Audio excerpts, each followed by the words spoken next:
Hello friend, welcome to hair beauty tips.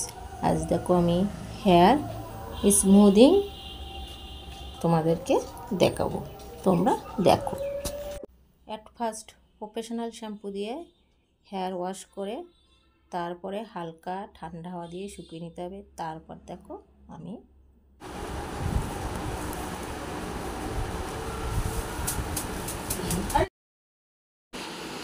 বন্ধুরা আমি যে ক্রিমটা নিলাম ওটা কিন্তু শর্টস্কপের ক্রিমটা নিলাম 0।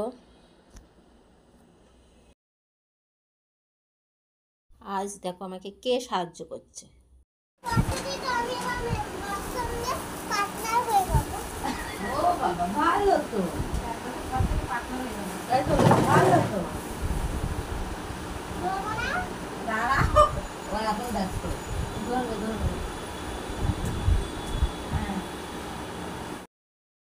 বন্ধুরা এটি খুবই সহজ টিপস।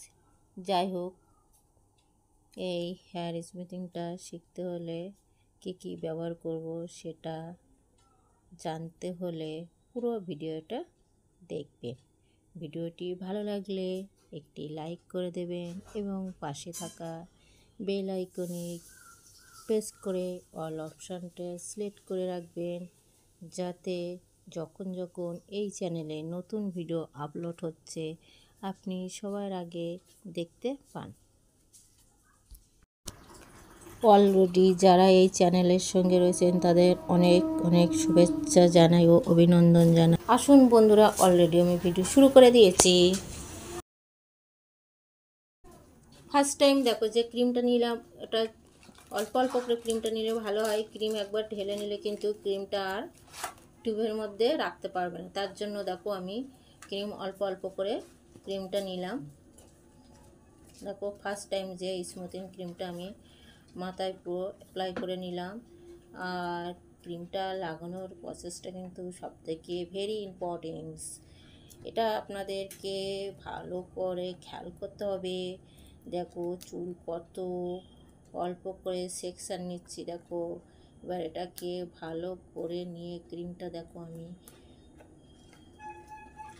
চুলটাকে এরকম করে ভালো করে কিন্তু টানতে হবে।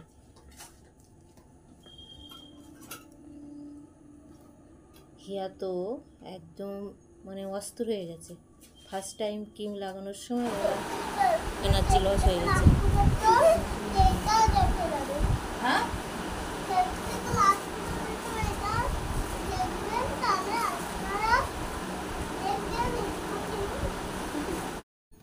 বন্ধুরা অনেকের মনে হয় চুল স্ট্রেট বা স্মুদিং করলে চুল নষ্ট হয়ে যায়, কিন্তু না, এর প্রসেস আছে। এই প্রসেস অনুযায়ী যদি তোমরা হেয়ারটাকে ট্রিটমেন্ট করো তাহলে কোনো প্রবলেম হয় না। হেয়ার স্ট্রেটনিং বা স্মুদিং করার পরে মাসে মাসে কিন্তু হেয়ার স্পা অবশ্যই করণীয় বা বাঞ্ছনীয়। প্লাস দেখো এই চুলটাই কত কম লাগছে দেখেছো। আর হেয়ার স্মুদিং করার লাস্টে দেখো চুলটা কতটা ডবল হয়। একটা ভালো সিস্টেম।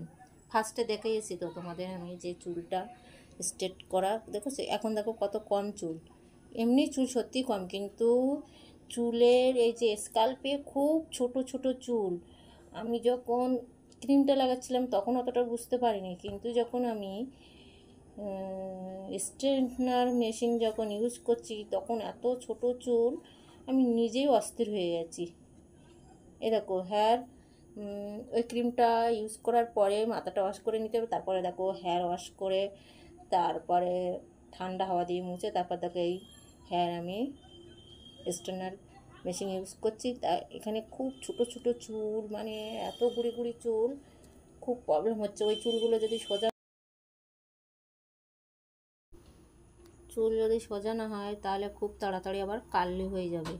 ওই জন্য স্ট্রেটনিং মেশিনটা ব্যবহার করার সময় ছোট ছোট চুলগুলো ভালো করে টানতে হবে, কিন্তু খুব সাবধানে। এখানে কিন্তু গরম মেশিন ইউজ করার একটা ব্যাপার আছে, অন্যমনস্কার হলেও কিন্তু ছ্যাঁকা লেগে যাবে। সেদিকে যে এখানে স্টেপ করছে পাখা চালানো যাবে না। আমি তো গরমে পুরো সিদ্ধ হয়ে যাচ্ছি, মানে আমি একটু মানে ডিমে সিদ্ধ হয়ে যাচ্ছে। হেয়ার স্মুথিং করার সময় এসি রুম হলে খুব ভালো হয়। এবার যাদের এসি সিস্টেম নেই তারা দেখো, কিন্তু মাথার হেয়ারে কিন্তু পাকার হাওয়া লাগালে হবে না, তাহলে প্রবলেম হয়ে যাবে। নিউট্রিজেন লাগিয়ে হবে।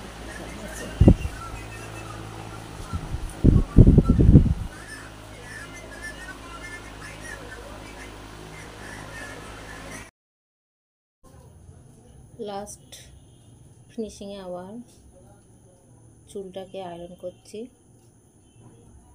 এটা ধৈর্যের ব্যাপার, যে হেয়ার স্ট্রেট করছে তারই ধৈর্য নেই, আর হিয়া তো দূরের কথা। তারপর কমপ্লিট হয়ে গেল।